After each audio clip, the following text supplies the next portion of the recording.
Hello guys, ഇന്നൊരു off day ആയിരുന്നു. രാവിലെ തന്നെ കുളിച്ച് റെഡിയായി എൻ്റെ വീട്ടിലേക്ക് വന്നപ്പോൾ ചൂട് ചോറൊക്കെ ഇവിടെ റെഡി ആയിട്ടുണ്ടായിരുന്നു.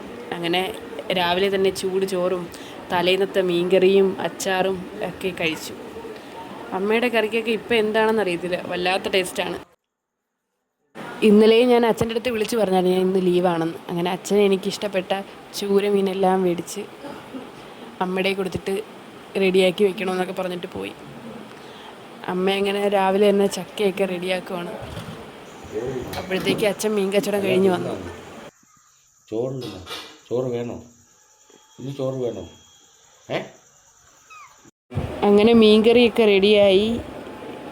പിന്നെ അമ്മ ചക്കയ്ക്ക് അരപ്പരയ്ക്കാൻ തുടങ്ങി. അങ്ങനെ ചക്കയൊക്കെ അടുപ്പത്തിങ്ങനെ റെഡിയായിക്കൊണ്ടിരിക്കുകയായിരുന്നു. ഓരോ ലീവ് കിട്ടുമ്പോഴും ഒരു നേരമെങ്കിലും എനിക്ക് എൻ്റെ വീട്ടിൽ വരണമെന്നാണ്. കാരണം എന്ന് വെച്ചാൽ അമ്മയുടെ കറികളെല്ലാം അത്രയ്ക്ക് മിസ് ചെയ്യുന്നുണ്ട്. വീട്ടിലെ മാവിൽ ഇഷ്ടംപോലെ മാങ്ങ പിടിച്ചിട്ടുണ്ടായിരുന്നു ഈ വർഷം. അങ്ങനെ എന്തായാലും ഞാൻ വന്ന ടൈമിൽ ഒരു മാങ്ങ പഴുത്ത് വീഴുകയും ചെയ്തു. അങ്ങനെ അതൊക്കെ വെട്ടി കഴിച്ചു. പിന്നീട് ഉച്ചയായപ്പോൾ ചോറൊക്കെ കഴിച്ചു. ചോറിൻ്റെ കൂടെ മീൻകറിയും ചക്കയും പിന്നെ അതുകൊണ്ട് പൊരിച്ച മീനൊക്കെ ഉണ്ടായിരുന്നു.